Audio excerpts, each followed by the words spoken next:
বুনিয়াল ইসলামু আলা খামসিন। যে কোনো বিষয়ের মূল বস্তু থাকে, কি থাকে? মূল বস্তু থাকে। তো ওমর রাদিয়াল্লাহু তাআলা আনহু বলেন, ইসলামের মূল ভিত্তি হলো পাঁচটা। কয়টা? পাঁচটা। এই পাঁচটা মূল ভিত্তিকে প্রত্যেকটা মুমিন মুসলমানের মানতে হবে। কয়টা? পাঁচটা। এক নম্বর, শাহাদাতু আল্লাহ ইলাহা ইল্লাল্লাহ। হে মুসলমান মুমিনের দল, যদি মুসলমান হয়ে থাকো, নিজেকে যদি মুসলমান দাবি করো, নিজেকে যদি মুমিন দাবি করো, তাহলে এ কথার সাক্ষ্য দাও আল্লাহ ছাড়া কোনো মাবুদ নাই। আল্লাহ ছাড়া কোনো মাবুদ নাই। শুধু এ কথার সাক্ষ্য দিলে হবে না।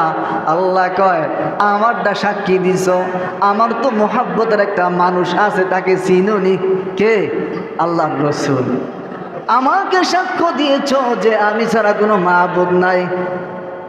আরো সাক্ষ্য দাও ও আন্না মুহাম্মাদান আবদুহু ওয়া রাসূলুহু, এবং এটাও সাক্ষ্য দাও মুহাম্মদ আল্লাহর বান্দা এবং তার রাসূল। একজন মুসলমান হতে গেলে কি সাক্ষ্য দিতে হবে? আল্লাহ ছাড়া কোনো মাবুদ নাই। মুহাম্মদ সাল্লাল্লাহু আলাইহি ওয়াসাল্লাম আল্লাহ তাআলার বান্দা এবং রাসূল। এখানে অনেক কথা আছে, এখানে অনেক কথা আছে, সব কথা বলার সময় নেই।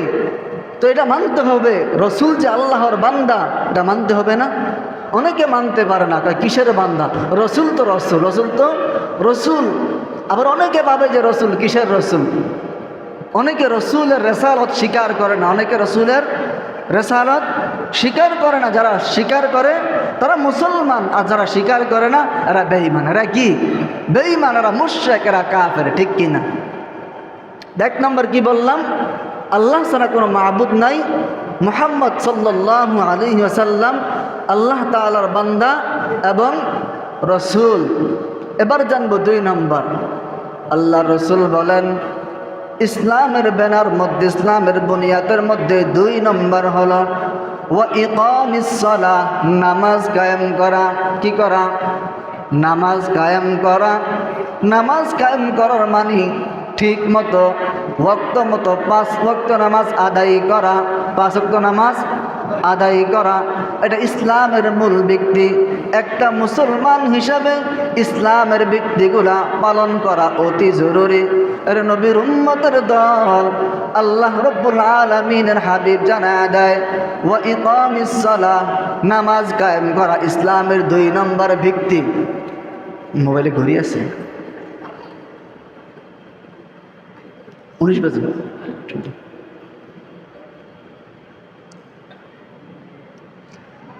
ইসলামের বেনার মধ্যে 2 নম্বর বেনা হলো নামাজ কায়েম করা। 1 নম্বর বললাম 5 ওয়াক্ত নামাজ নিয়মিত আদায় করা। নামাজের এত বয়ান করার কারণ কি? আজকে আমাদের মধ্যে সবচাইতে বড় অভাব হলো নামাজের অভাব। কিসের অভাব? নামাজের অভাব। এত বয়ান চলে, এরপরও মসজিদ খালি, মসজিদের মধ্যে মুসল্লি টুকে পাওয়া যায় না। যায়নি? যায় না। এর একমাত্র কারণ মুসলমানের মধ্যে জাহান্নামের ভয় নাই, আল্লাহ রাব্বুল আলামিনের ভয় মুসলমানের অন্তরের মধ্যে নাই। নামাজ কায়েম করার আরেকটা অর্থ হলো নিজে নামাজ পড়ব, নিজের সন্তানদেরকে নামাজের আদেশ করব। ঠিক কিনা? নিজে নামাজ পড়ব, সন্তানদেরকে নামাজের আদেশ করব। আমি বড় বুজুর্গ, 5 ওয়াক্ত নামাজ পড়ি, আমার ঘরের আহলিয়া যদি নামাজ না পড়ে, কাল কিয়ামতের ময়দানে আহলিয়া আল্লাহ রাব্বুল আলামিনের দরবারে সাক্ষী দিবে, আল্লাহ আপনার এই বান্দা নিজে নামাজ পড়েছে, আমাদেরকে নামাজের আদেশ করে নাই। আমার বিরুদ্ধে আল্লাহ রাব্বুল আলামিনের কাছে মামলা দায়ের করবে। আল্লাহ বলে, যাও যাও, তোমার পরিবার নিয়ে তুমি সোজা জাহান্নামের দিকে চলে যাও। নাউজুবিল্লাহ। এই জন্য নামাজ নিজেও পড়তে হবে। ইসলামের দাওয়াত আমাদের পাড়া প্রতিবেশী আত্মীয় স্বজনদেরকে দিতে হবে। ঠিক কিনা? নিজে বুজুর্গ হলে চলবে না, নিজের পরিবারকেও বুজুর্গ বানাতে হবে, নামাজি বানাতে হবে। ঠিক কিনা? এবার আসুন ইসলামের 3 নম্বর বেনা, ইসলামের 3 নম্বর বেনা ওয়া ইতাইজ যাকাত, যাকাত দেওয়া। কি দেওয়া? যাকাত দেওয়া। আজকে আমাদের মধ্যে কত মানুষ আছে ধন সম্পদের অভাব নাই, আছে না নাই? মাসে মাসে 50-60 হাজার টাকা কামাই করে, মাগার যাকাত দেয় না, আছে না নাই? আরে মুসলমান যদি জানতো যাকাত না দিলে কত ভয়ানক শাস্তি, মুসলমান যদি জানতো রে গোলাম, কশিন কালো যাকাত দেওয়া থেকে বিরত থাকতো না। এজন্য কি ইসলামের ব্যানার মধ্যে 3 নম্বর ব্যানা কি? যাকাত দেওয়া। কি দেওয়া? যাকাত দেওয়া। এগুলো ইসলামের বুনিয়াদ, এগুলো কি ইসলামের বুনিয়াদ। একটাকে অস্বীকার করলে, একটাকে অবিশ্বাস করলে ডাইরেক্ট ঈমান হারা হয়ে যাবে, ডাইরেক্ট ঈমান হারা হয়ে যাবে। যে 3টা বললাম, এই 3টার একটাকেও অবিশ্বাস করা যাবে না, অস্বীকার করা যাবে না।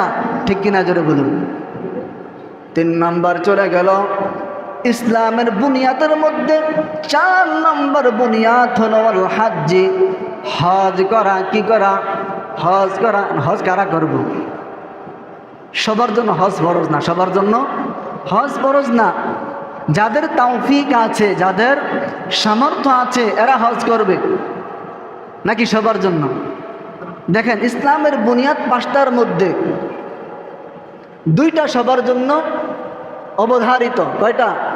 2টা। একটা হলো নামাজ, আর 5 নম্বর হলো রোজা। অসৌমি রমাদান, অসৌমি রমাদান, রমজান মাসের কি রাখা? রোজা রাখা। এটা ফরজ। এটা কি? ফরজ। এটাও ইসলামের বুনিয়াদ। এটাও কি ইসলামের বুনিয়াদ। এটা ইসলামের ব্যানা, এটা ইসলামের ঢাল। এটাও মানতে হবে, এটাও কি মানতে হবে। এই 5টার মধ্যে সমস্ত আকেল বালেগ মুসলমানের জন্য 2টা ওয়াজিব। 2টা কি? 2টা পালন করা কি? ফরজে আইন। 2টা পালন করা কি? ফরজে আইন। একটা হলো নামাজ, আরেকটা হলো রমজান মাসের কি? রোজা। আর বাকি যেই 3টা আছে, ওয়া ইতাইজ যাকাত, যাকাত আদায় করা। যাকাত কি করা? আদায় করা। ওয়াল হাজ্জি, হজ করা। কি করা? হজ করা। রমজানের রোজা রাখা এবং কি নামাজ পড়া, এটা সবার জন্য কি আবশ্যক। হজ করা সবার ক্ষেত্রে আবশ্যক না। যাদের টাকা আছে, যাদের কি আছে, পয়সা আছে, যাদের মাল আছে, সম্পদ আছে, এরা হজ করবে। এরা কি করবে? হজ করবে। নেশাব পরিমাণ মালের মালিক হলে কি করবে? হজ করবে। আরেকটা বিষয় যেটা প্রথম, আল্লাহ এবং রসুলের প্রতি কি করা? বিশ্বাস স্থাপন করা। এটাও সমস্ত মুসলমানের উপর কি ফরজ। তো 5টার মধ্যে 3টা সমস্ত মুসলমানের জন্য করা কি আবশ্যক।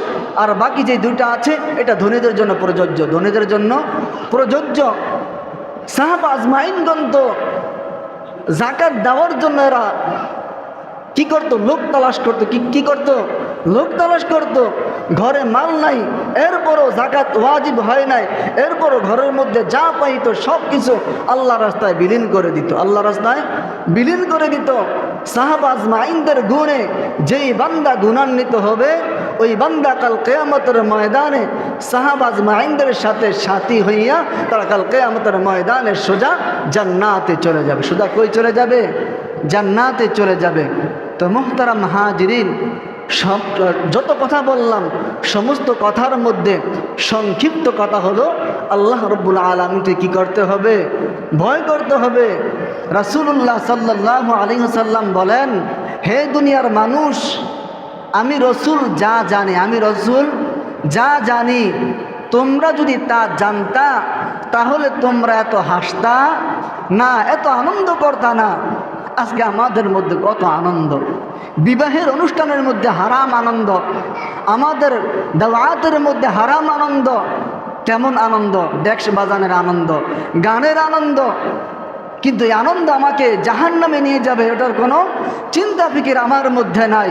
আল্লাহ রসুল বলে, আমি যা জানি যদি তোমরা তা জানতা তাহলে তোমরা একেবারেই কম হাসতা, একেবারেই কম হাসতা, হাসা ভালো, হাসা কি ভালো, তবে অতিরিক্ত আনন্দ করা এটা ইসলাম সাবেত করে না। ইসলাম কি করে না? সাবেত করে না। রসুল বলে আমি যা জানি তোমরা যদি তা জানতা তাহলে তোমরা অধিক পরিমাণে কান্না করতা, অধিক পরিমাণে কান্না করতা। কেমন কান্না করতা? রসুল বলে যে খানা, যে আমরা 3 বেলা খানা খাই, এই খানার কথা আমরা কি যাইতাম, ভুলে যাইতাম। রসুল বলে আমি কিয়ামতের আযাব সম্পর্কে, আমি জাহান্নামের আযাব সম্পর্কে আমি মেরাজে যাওয়ার পর যা দেখেছি, এটা যদি তোমরা দেখতা তাহলে তোমাদের আনন্দ তোমাদের চেহারায় থাকতো না। তোমরা শুধু সারা রাত জেগে আল্লাহ রাব্বুল আলামিনের কুদরতি কদমে কি করতা? সেজদা করতা। এই জন্য মুহতারাম হাজিরিন, জীবনটা বড় সংক্ষিপ্ত। জীবনটা কি বড়ই সংক্ষিপ্ত। 40 বছরের জিন্দেগি, 60 বছরের জিন্দেগি, কিভাবে আমি আমার জিন্দেগিটাকে ফুলের মতো পবিত্র করে কাল কিয়ামতের ময়দানে আমি আমার দেহটাকে জান্নাতে পৌঁছাবো, এই চিন্তা করা। কি করা? এই চিন্তা করা।